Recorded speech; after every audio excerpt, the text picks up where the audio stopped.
নমস্কার বন্ধুরা, আশা করি আপনারা সবাই ভালো আছেন। আমরা সবাই ভালো আছি। তো বন্ধুরা দেখতেই পাচ্ছেন এখানে আমি নিয়েছি জলপাই। তো শীতের সিজন চলে এসেছে, তো এখন তো অ্যাভেলেবেল জলপাই পাওয়া যাচ্ছে। তো যাদের বাড়িতে আছে তারা তো বাড়িতেই পেয়ে যাচ্ছেন, আর যারা বাড়িতে নেই, যাদের বাড়িতে নেই তারা কিন্তু বাজারেই সহজে পেয়ে যাবেন জলপাই। তো বন্ধুরা দেখতে পাচ্ছেন এখানে কিন্তু 500 গ্রামের মতো জলপাই নিয়ে এসেছিলো। তো সেই জলপাই দিয়ে কিন্তু আমি একটা মজাদার রেসিপি তৈরি করতে যাচ্ছি। তো আপনারা কিন্তু অনেকভাবেই জলপাই খেয়েছেন, অনেকভাবে চাটনিও বানিয়েছেন, আচারও বানিয়েছেন, এভাবে কখনো বানিয়েছেন কিনা জানি না। তো যারা বানিয়েছেন তারা তো জানেনই, আর যারা বানাননি তারা দেখে নিন কীভাবে এই রেসিপিটি আমি বানিয়ে নিচ্ছি। তো বন্ধুরা দেখুন এখানে কিন্তু 500 গ্রাম জলপাই আমি কিন্তু এখানে সেদ্ধ বসিয়ে দিয়েছি, আর এখানে কিন্তু সেদ্ধ হওয়া মাত্র আমি এগুলো নামিয়ে নিয়েছি। তো দেখতে পাচ্ছেন একটু এখনও উষ্ণ উষ্ণ গরম কিন্তু আছে, হাত দেওয়া যাচ্ছে না পুরোপুরি। তো দেখুন এখানে কিন্তু বোটাটা এখনও শক্তই আছে। তো দেখুন কিন্তু এখানে জলপাইগুলো কিন্তু সেদ্ধ হয়ে গেছে। তো এখানে আমি পুরোপুরি হাত দিয়ে কিন্তু এভাবে বীজটাকে বের করে নেব আর জলপাইগুলোকে আলাদা করে নেব।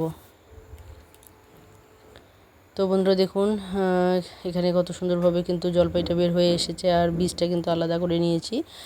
তো এখানে আরও কিভাবে আমি রেডি করে নেব আচারের জন্য। তো বন্ধুরা চলুন দেখে নেওয়া যাক। তো এভাবে সমস্ত জলপাইগুলোকে বের করে নিচ্ছি।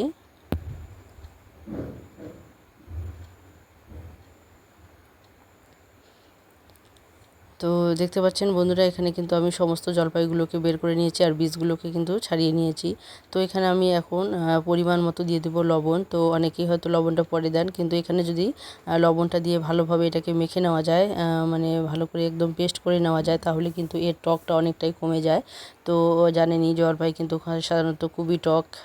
তো একটু মুখে দিলেই কিন্তু জিভে জল এসে যায়। তো বন্ধুরা জানেনই, তো এভাবে যদি আপনারা একটুখানি লবণ দিয়ে, মানে একটুখানি বলতে যতটা পরিমাণ লাগবে ঠিক ততটাই লবণ দিয়ে যদি এভাবে হাত দিয়ে পেস্ট করে নেন, বা কোনো কিছু দিয়ে যদি এরকম করে পেস্ট করে নেন, তাহলে কিন্তু এই জলপাইয়ের কিন্তু টকটা অনেকটাই কমে আসে।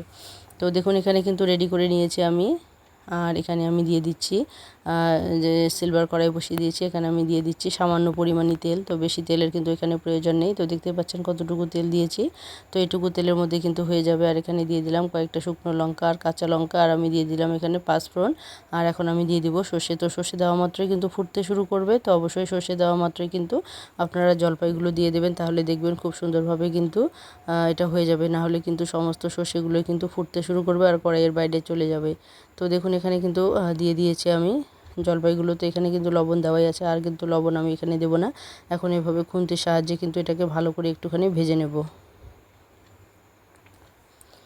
তো দেখতে পাচ্ছেন এটা তো একদমই মিহি, এটা মিহি করার কোনো প্রয়োজন হবে না। এটা জলে দিলেই কিন্তু খুব সুন্দরভাবে কিন্তু এটা গলে যাবে।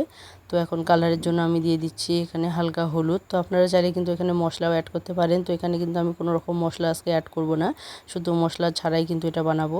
তো এটা খেতে কিন্তু খুবই সুস্বাদু হয়েছে। তো অবশ্যই বলবো বন্ধুরা, যারা এইভাবে কখনো বানাননি একবার অবশ্যই ট্রাই করে দেখবেন। আশা করি আপনাদের খেতে ভালো লাগবে। তো এভাবে যদি বানানো যায় তাহলে কিন্তু এই জলপাইয়ের আচারটা কিন্তু আপনারা দীর্ঘদিন স্টোর করে রেখেও খেতে পারবেন।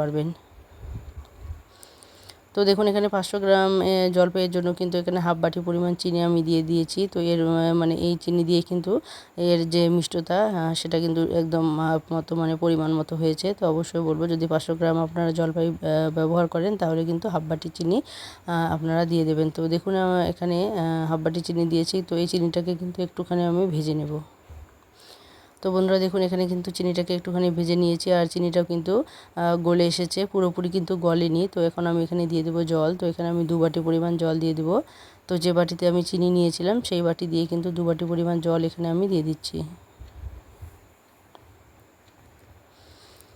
তো যে সমস্ত বন্ধুরা আমার সঙ্গে আছেন সবাইকে অসংখ্য অসংখ্য ধন্যবাদ। তো এইভাবে সবসময় সহযোগিতা করবেন, পাশে থাকবেন।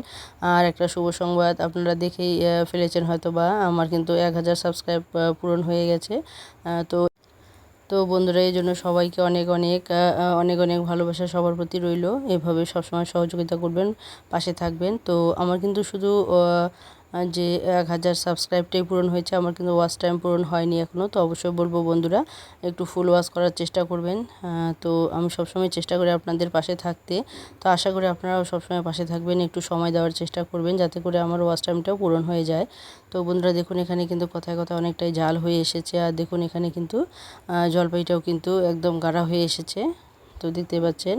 তো যে সমস্ত বন্ধুরা আজকে প্রথম দেখছেন, যারা এখনও বন্ধু হননি তারা অবশ্যই সাবস্ক্রাইব করতে ভুলবেন না, আর অবশ্যই বেল আইকনটিকে ক্লিক করে রাখবেন, তাহলে যে কোনো নতুন ভিডিও আসা মাত্র আপনাদের কাছে পৌঁছে যাবে। তো বন্ধুরা অবশ্যই বলবো লাইক করতে ভুলবেন না, আর বেশি বেশি করে বন্ধুবান্ধবদের মধ্যে শেয়ার করে দেবেন, যাতে তারাও এই নতুন নতুন রেসিপিগুলো দেখতে পারে। তো যারা নতুন দেখছেন তারা যদি আমার পেছনে ফিরে যান তাহলে দেখতে পারবেন অনেক অনেক নতুন কিন্তু রেসিপি আমার এই চ্যানেলে দেওয়া আছে। যদি আপনাদের ভালো লেগে থাকে তাহলে কিন্তু আপনারা ক্লিক করে কিন্তু সেই রেসিপিগুলো দেখে নিতে পারেন। তো বন্ধুরা দেখুন, এখানে কিন্তু জলপাইয়ের আচারটা যতটা ঠান্ডা হবে ততটাই কিন্তু ঘন হয়ে আসবে। তো অবশ্যই বলবো, যদি এই রেসিপিটা আপনাদের ভালো লেগে থাকে অবশ্যই একবার ট্রাই করতে ভুলবেন না।